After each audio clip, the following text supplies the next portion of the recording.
Trump külvas hirmu pärast seda, kui Iraan üritas kasutada Omaani väravana ja Houthi terrorirühmitust ähvardusena Saudi Araabia ja Araabia Ühendemiraatide vastu. Sel reedel, 5. juunil 2026 tuvastas Washington käigu, mis võiks muuta läbirääkimised Pärsia lahes jõhkra lõksu. Iraani terrorirežiim püüdis sõjalise ja majandusliku surve alt pääseda, avades teise rinde mitte ainult laevade ja droonidega, vaid ka pankade, kaubateede, survega, Omaanile ja Jeemeni miilitsate ähvardustega. Trump reageeris jõuliselt, sest mõistis, et neutraalsus, mida kasutatakse Teherani soosimiseks, muutub kogu piirkonnale ohuks. Mida Iraan püüdis varjata? Miks sai Omaanist keskne lüli? Kuidas Trump seda uut sõda pidas? Ma räägin sulle kohe kõigest sellest.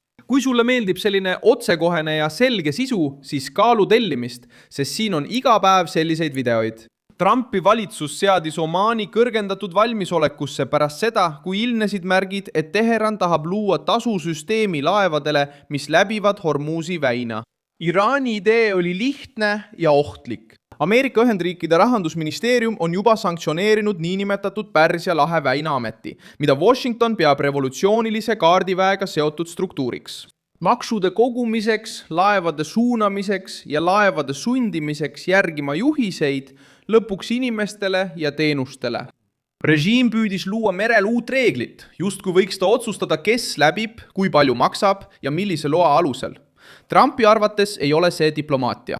See on väljapressimine nafta, gaasi, kaubanduse ja julgeoleku arvelt. Seetõttu oli hoiatus karm. Iga osapool, kes on otseselt või kaudselt seotud selle tasude sissenõudmise katsega, võib saada karistada. Omaan sai selle sõnumi, sest asub selle arutelu kõige tundlikumas piirkonnas. Ja kuna tema positsiooni on alati kasutatud sillana ameeriklaste ja iraanlaste vahel. Omaan püüdis kiiresti tulekahju kustutada. Rahandusminister Scott Bessant kinnitas, et rääkis Omaani suursaadikuga Washingtonis ja sai kinnituse, et sultanaadil ei ole plaanis Hormuzi väinas teemaksu kehtestada. See taganemine näitab surve mõju. See sundis Omaani end selgitama enne, kui Iraani plaan oleks jõudu kogunud ja saanud teoks Pärsia lahe südames. Iraan püüdis just seda võimalust ära kasutada. Aastaid on Omaan olnud vahendajaks delikaatsetes kõnelustes Washingtoni ja Teherani vahel. See positsioon andis sultaniriigile neutraalsuse kuvandi. Aga neutraalsus majandus- ja meresõja keskel võib muutuda kattevarjuks valel poolel, kui sanktsioonide all olev režiim püüab kanalit kasutada, et hingata. Olukord muutus veelgi tõsisemaks, sest konflikt lahkus diplomaatilisel tasandilt ja jõudis Omaani lahte. Iraan teatas sel reedel, et tulistas hoiatuseks rakette ja droone USA sõjalaevade pihta, süüdistades Ameerika mereväge sanktsioonide all olevate võrgustikega seotud laevade ja naftatankerite kontrollimises.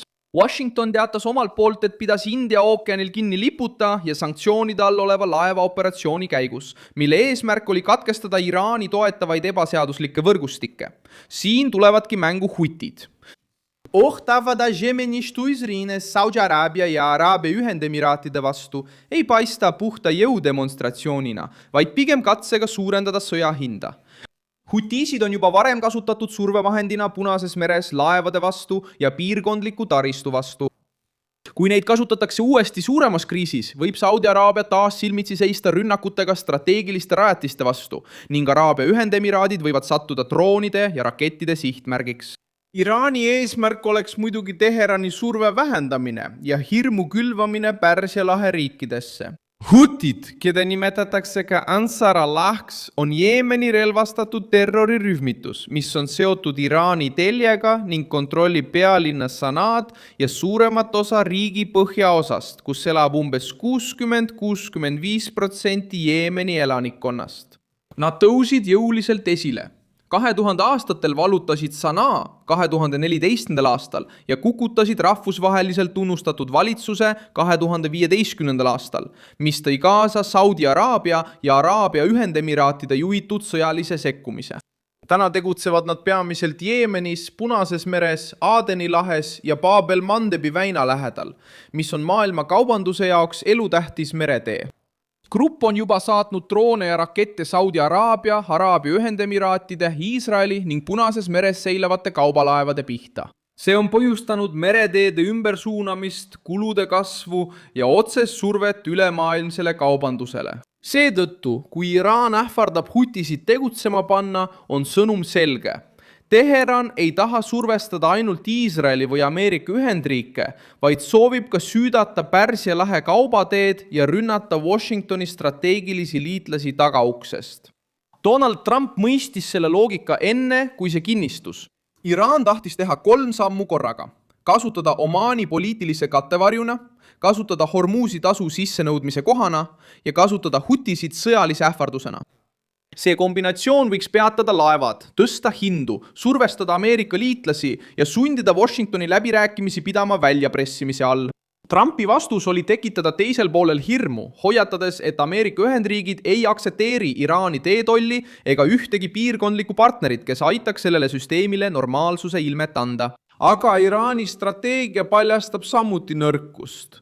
Kindel režiim ei pea meretollide kogumist uue ametivõimu taha peitma. Ei pea survestama Omaani, et näida mõõdukas. Ei pea ähvardama Saudi Araabiat ja Araabia Ühendemiraate Jeemeni kaudu tegutsevate relvarühmituste abil. Iraan püüab majandusvabaduse kaotust kompenseerida kaudse sõjaga. Ta üritab vahetada tegeliku võimu välja kalkuleeritud kaose vastu. Liikumine Omaanis toob samuti esile vana vahenduspoliitika probleemi Lähis-Idas. Pikka aega uskusid mõned juhid, et on võimalik kõigiga rääkida, kõigile meeldida ja mitte mingit hinda maksta. Donald Trump ütleb, et see aeg on läbi. Kes aitab Iraanil sanktsioonidest kõrvale hiilida, satub tähelepanu alla. Kes hõlbustab makseid Hormuzi väinas, seab end ohtu. Kes muudab neutraalsuse sillaks revolutsiooni kaardiväele, ei ole enam lihtsalt vahendaja, vaid saab osaks probleemist. Omaani mina Al-Fahali sadam sattus samuti reedel turu tähelepanu alla pärast teateid võimalikust katkestusest kai lähedal. Oman teatas, et tegevus jätkub tavapäraselt ning pärast seda kinnitust langes nafta hind. Valge Maja teab, et Iraan püüab muuta iga merelise kriisi läbirääkimiste vahendiks. Kui laevad muutuvad ebaturvaliseks, tõuseb nafta hind. Kui nafta hind tõuseb, tunneb seda kogu maailma majandus. Kui majandus kannatab, hakkavad valitsused kokkuleppele survestama. Nad loodavad sellele tsüklile. Trump püüab seda tsüklit murda, lõigates rahastuse, karistades väljapressimissüsteemi ja hoiatades Omaani enne, kui sultanaati kasutatakse diplomaatilise kilbina. Järgmine samm sõltub 3 suunast. Esimene on see, et Omaan hoiab Iraani ettepanekust tegelikku distantsi ja tõestab, et tema neutraalsust ei kasutata revolutsioonilise kaardi rahastamiseks. Teine on see, kas Iraan otsustab jätkata Ameerika laevade provotseerimist Omaani lahes, samal ajal kui ta kaotab majanduslikku ruumi. Kolmas on hutide roll, kes võivad muuta vaidluse Hormuzis 2-kordseks kriisiks Punases meres ja lahes. Kui see rinne avatakse Saudi Araabia ja Araabia Ühendemiraatide vastu, ei ole sõda enam ainult mereline surve, vaid muutub piirkondlikuks piiramiseks. Washington ei taha, et Teheran määraks merereeglid, seetõttu oli reaktsioon nii karm. Kriis seab nüüd Omaani keerulise valiku ette. Kas jätkata austatud vahendajana või lubada Teheranil oma positsiooni ära kasutada, et aega võita? Saudi Araabia ja Araabia Ühendemiraadid jälgivad samuti riski, et huutide rinde taasaktiveerimine võib vallandada rünnakud, mis varem tundusid kontrolli all olevat. Iraan püüab piirkonda hirmumängu tõmmata. Trump vastas maksimaalse survega, et takistada Hormuzi muutumist teemaksuks, Omaani muutumist kilbiks ja Houfide muutumist uueks väljapressimisrelvaks Pärsia lahe vastu. Mina olen Milson Alves, rahvusvaheliste suhete spetsialist ja minu eesmärk on hoida sind iga päev tõega hästi informeerituna. Uudiste lingid on videokirjelduses.